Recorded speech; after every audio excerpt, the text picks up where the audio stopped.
This podcast is made possible by listener members of Nashville Public Radio. This is the Nashvillager Podcast.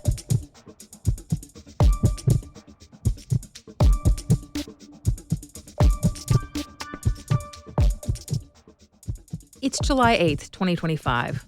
On this day, back in 1797, the U.S. Senate expelled and impeached one of its own members. It was the very first time that disciplinary mechanism was ever used, and the man they kicked out was basically brand new to the job, representing a state that had only just joined the Union the year before, Tennessee. I'm Nina Cardona, and this is your daily digest of what's happening around Middle Tennessee with historical context from Nashville Public Radio, WPLN News. Growing up in Tennessee, I was taught several times over in school that the first president to be impeached was one of our guys. Not that my social studies classes got too deep into it, but sure, Andrew Johnson, the president who was impeached, was a Tennessean. And that was a fact that was always out there. Let's be honest, that's almost certainly why the T-Pack Theater name for him is the little black box in the basement. And I certainly learned the name William Blount as well. He was one of the founding fathers, a founder of the state, but also of the nation. He was one of the signers of the U.S. Constitution. He helped write the state constitutions of both North Carolina and Tennessee. He named Knoxville, and he was the kind of guy who ended up with places named for him, too. Blount County, Blountville, and other places were named for his wife, Mary Granger Blount. She's the Mary of Maryville. And then, of course, there's also Granger County, Tennessee. So when I discovered just yesterday that William Blount was impeached and expelled from the U.S. Senate for trying to plan a military action with an enemy nation, to say I was shocked would be an understatement. Y'all, my jaw dropped. I had to walk around for a moment to take it in. I knew our state's founders were wild, and maybe I shouldn't be surprised at this point. But this is just something else. And of course, the whole thing just boils down to money and land. Blount made his money as a land speculator, and his success in that field helped bolster his other career as a politician. One of his first acts in politics was to sponsor a bill in North Carolina granting lands west of the Appalachian Mountains to Revolutionary War soldiers in appreciation for their service. Most of the people granted that land didn't actually have any interest of moving west. So Blount and some of his friends, including another Tennessee founder, John Sevier, went around buying that property from the war veterans on the assumption that they could eventually sell it for a lot to more people who did want to make the move. That made them a lot of money. And it made them some of the most influential people in the new territory. So when North Carolina ceded its jurisdiction over what is now Tennessee, Blount became the territorial governor. That experiment in land speculation worked out so well for Blount that he kept buying land in areas that he predicted would open up to American settlement and expansion. He built up a real estate portfolio that stretched from the Carolinas to the Mississippi River and now all the way down to the Gulf. Some of the land was in areas already controlled by the United States, and some wasn't. And by 1797, when Blount was a senator representing the brand new state of Tennessee, some of those holdings in Spanish-controlled areas we now know as Florida, Mississippi, and Louisiana have been sitting on his balance sheet for too long. He was fighting off creditors, quite literally trying to use his status as a legislator to convince them to give him more time. None of that is too unusual. But what he tried to do next is both extremely of his time and over the top. I think the best place to start this story, though, is at the beginning of its end. July 3rd, 1797. That day, the Senate was wrapping up a very normal day of legislative business, hoping to finish that year's session, when a letter came from the office of President John Adams. It announced that his cabinet had been investigating a troubling situation and discovered a conspiracy to help the British take control of Spanish land. At the time, the U.S. was allied with Spain. We just fought a bloody war with the British and were in a tenuous enough situation with them that another war was coming down the pike. So this was an absolute opposition to the young nation's foreign policy stance. But from a business point of view, that kind of power change would make the area more attractive to English-speaking settlers. And those were the people most likely to buy land from American land speculators, like Blount. And the evidence that served as the smoking gun was a letter written by William Blount himself. Now, he tried to be careful. The last line of the letter instructs the recipient to burn it after reading.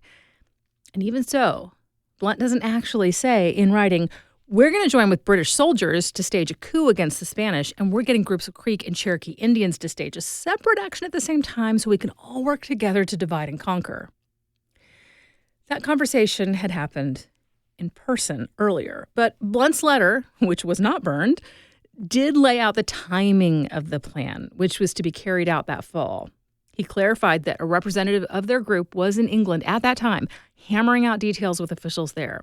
He gets into the strategy for manipulating Creek leaders, which seems to have included lying to say that George Washington was somehow in on it. The letter discusses ways of making sure the government's official representative to Native groups in this part of the country doesn't mess things up for them. And Blount says in the letter, quote, "I shall myself have a hand in the business, and probably shall be at the head of the business on the part of the British."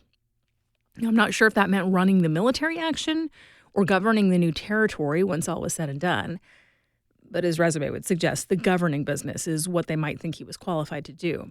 So, in other words, Blount, while serving as a United States Senator for Tennessee, was actively conspiring with an enemy nation to gain control of territory immediately adjacent to our own so he could sell his land holdings more easily and pay his overdue bills. The message from President Adams laying out the whole thing was delivered to the floor of the U.S. Senate while Blount was sitting right there doing his job as a legislator. And for the first time ever, the people running America's government had to figure out what it really looks like to react to a lawmaker doing something that's majorly out of bounds. And the response was swift. Right away, committees met to discuss the matter. Within 3 days, they settled on a proposal to expel Blount from the Senate. 2 days after that part was done. But they didn't actually hold the impeachment trial as part of that process. Again, this was the first time around. The legislators decided to handle expelling Blount as one thing and his impeachment on charges of high crimes and misdemeanors as another. On this date, July 8th, the congressional record shows that the Senate kicked Blount out, but he wasn't actually there to hear the news.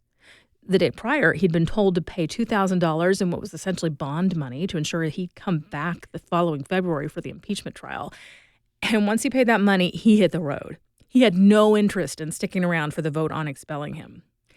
And by the time February rolled around, legislators had started going all different directions about how these kinds of things should be handled. I mean, remember, the Constitution was still fairly new, and it just speaks in broad terms about who has jurisdiction over senators, not the ins and outs of how disciplining them actually works. Instead of a trial, they had a nearly year-long debate on what the process should be and whether or not Blount was actually still subject to impeachment, given that he wasn't actually in the Senate anymore. Ultimately, the charges against Blount were dropped, not because anyone changed their minds about what he'd done or how grossly out of line it was, but because lawmakers had figured out how impeachment should work and that they'd essentially missed the chance to really take on his case. By that point, Blount had moved on to a seat in the Tennessee Senate representing Knoxville. And as it turned out, he was nearly at the end of his life. He died in March 1880, less than 3 years after sending out that treasonous letter. In just a few minutes, some of Tennessee's LGBTQ community are giving up on the state, but others are making a point of standing their ground here. That's coming up after the newscast.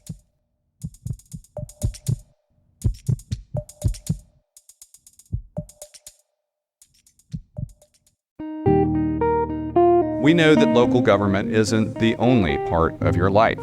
Like the mayor, I know that city government isn't the only thing you're concerned with. We are still struggling to find affordable housing. Particularly with this bus stop. That's one of the unique challenges with my business. I'm WPLN's Metro reporter Cynthia Abrams. I'm working to break down topics like transit, housing, and local government to make sure that when you are thinking about Metro, you're getting the full story. Follow my latest stories at WPLN.org.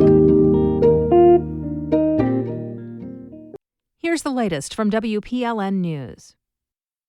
Putnam County is now part of the task force with U.S. Immigration and Customs Enforcement. ICE has 3 types of agreements to partner with state and local law enforcement. The most aggressive is the task force model. This allows police officers to act as ICE agents and question individuals about their immigration status during routine law enforcement duties. The state's Department of Homeland Security and Putnam County are the only 2 Tennessee agencies with this authority. Other counties have signed up with the jail enforcement model, allowing officers the right to identify and process undocumented individuals with pending charges, and the warrant service officer model, allowing officers to serve warrants inside jails. Davidson County was previously part of a cooperative program with ICE, but left it in 2012 amid community outrage to the case of an immigrant who was forced to give birth in shackles during her detainment. Nashville officials have not signed up for any of the models under the current push for local cooperation. U.S. Representative Mark Green from Tennessee is stepping down from his position at the end of the month, and more lawmakers are throwing their hats in the ring to take his place. Green represents Tennessee's 7th congressional district, which spans parts of Nashville to Clarksville, near the Kentucky border. State Representative Bo Mitchell of Nashville became the first Democrat to announce his intention to run for the seat yesterday. The Republican side of the race is more crowded. State Representative Jody Barrett of Dixon announced his candidacy, joining fellow State Representative Jay Reedy of Aaron, a former state official, a Montgomery County commissioner, and a U.S. Army officer. The special election begins after Green leaves his position July 20th. Metro Nashville is rolling back some of its diversity, equity, and inclusion policies to comply with new state laws. Tennessee lawmakers passed 2 laws that target DEI practices this past session. Both went into effect in May. One bans state and local governments from maintaining departments which work to promote diversity or equity. Another bars local governments from using hiring practices based on an applicant's race, ethnicity, sex, age, or other demographic. The Nashville Post reports that to comply with the state laws, Metro has eliminated its Office of Diversity, Equity, and Inclusion and moved the staff to its Office of Impact. The mayor's office has left a diversity and equity section on its website. It states Metro's intent to, quote, reflect the diversity of Nashville and be an inclusive organization. House Republicans who put forth the state legislation largely limited debate on the laws. They argued that DEI gave certain people unfair advantages during the hiring process. Democratic lawmakers largely opposed the measures, calling them racist. Republicans rejected an amendment from a Democratic lawmaker that would have added a ban on hiring practices based on family relationships and political activity. A new lawsuit seeks to hold Metro Nashville's school district liable for this year's Antioch High School shooting. The civil suit was filed by the family of Jocelyn Correa Escalante. She was killed when another student opened fire in the school cafeteria. The lawsuit details reasons administrators should have considered the shooter to be dangerous. The filing alleges the district did not do enough to protect other students, and it says the school security system was inadequate to the point of negligence. A spokesperson for MNPS says, quote, our thoughts and sympathies continue to be with the family of Jocelyn Correa Escalante, but that the district cannot comment on pending litigation. The family is asking for $700,000 in damages. Many Nashville homeowners are bracing for higher property tax bills this year, but there are some programs that can help alleviate the burden. Those programs have income limits, which restrict who can qualify. WPLN's Cynthia Abrams reports those limits have recently changed. Metro has 2 programs that can help homeowners: tax freeze and tax relief. Tax freeze is just what it sounds like. It freezes the amount you pay on your property for the year you qualify. So even if the tax rate goes up, your bill will not. Tax relief offers more support. It reimburses some or all of your tax bill. But both programs are only available to some. Tax freeze is for seniors. Tax relief is also open to seniors, plus people who are disabled, veterans, and their surviving spouses. And both programs have income limits. This year, those were raised so more people can qualify. Tax freeze is now limited to people who make less than roughly $62,000 per year. Tax relief is limited to people who make around $37,000 or less. Cynthia Abrams, WPLN News. Applications for both programs will open in the fall. Home sales were up 5% in June, the first time in 5 months that the market showed growth compared to 2024. The The Greater Nashville Realtors reports the average time on the market for a single-family home stayed at 47 days, and the median price is now above $500,000. Attracting and retaining teachers is a huge challenge for many schools. WPLN's Camelia Burris tells us about a new program that allows students in Tennessee to get real-life experience in early education before graduating. Low pay and difficult working conditions are two factors that contribute to a shortage of teachers. Lipscomb University is teaming up with the Tennessee Department of Labor and Workforce Development to create an early education apprenticeship hub. What that is a 3-year online program that allows students to earn a bachelor's degree in childhood education while also working on the job. In this Earn While You Learn model, the students work with infants to third graders in early learning centers. Research has shown that quality early education leads to better success in life. And, according to the Bureau of Labor Statistics, the demand for more preschool teachers will continue to grow. The State Education Department still needs to approve the program. Camelia Burris, WPLN News. The Southern Festival of Books is returning this fall. The festival is a decades-old Humanities of Tennessee program, but federal funding cuts jeopardized its continuation. However, community support, new donations, and an expanded partnership with Vanderbilt University made its return possible. More than 1,200 people donated in the last 3 months. The free event takes place October 18th and 19th. It will connect authors and readers through a variety of activities at Bicentennial Capitol Mall State Park, the Tennessee State Museum, and the Tennessee State Library and Archives. The first round of participating authors will be announced July 17th. You'll find more news anytime at WPLN.org. For the past few years, Tennessee has passed a record-breaking number of laws targeting LGBTQ rights. The Biden administration had attempted to challenge or circumvent these state policies, but the Trump administration has embraced them. During Pride Month last month, the Supreme Court sided with Tennessee in banning gender-affirming care for half of all U.S. states. In the current climate, many are choosing to leave the state and the South altogether. But as WPLN's Mariana Bacchial reports, there are still many queer Southerners who see it as their mission to stay. The last few years of anti-LGBTQ legislation passed in Tennessee has lifelong natives leaving their home state for bluer pastures. I only have ever lived in Tennessee. It's all I know. I have a lot of pride in being a Tennessean, and giving that up has felt really hard. I think I need to go somewhere where I feel safe, and this place isn't feeling very safe. You know, I see this just rising wave of hate, and it scares me that, you know, I'm sort of losing the Tennessee I grew up in. But other queer Tennesseans are determined to stay. It's too pretty. They can't have it. I know the waterfalls too well. That's Sam Raper from Cookeville, Tennessee. The election was hard. But ultimately, I think had Kamala won, I may have lost a little bit of the fire. I think I may have felt, oh, great, everything's fixed.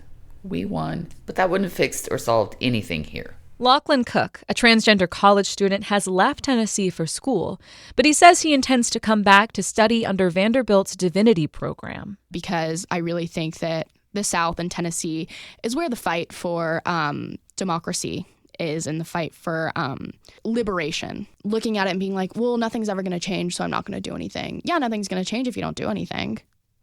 Like, that's, like, if I don't, like, pick my glasses up in the morning and put them on, I'm never going to be able to see. Another trans student, Lennon Freitas, wants to stay in Tennessee for college to be close to his family. He says he wants to keep the community he has. The things that give me hope is mostly the community, or the teachers in my class who will call me by my preferred name and will be open about these things, and the assistant principals who will be stern to the sub who's just calling you the wrong name.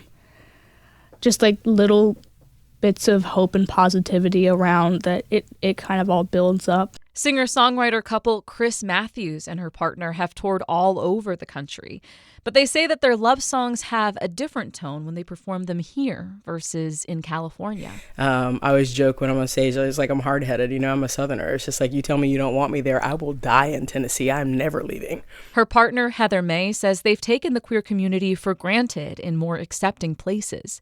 But here in Tennessee, it's a very intentional type of building of community.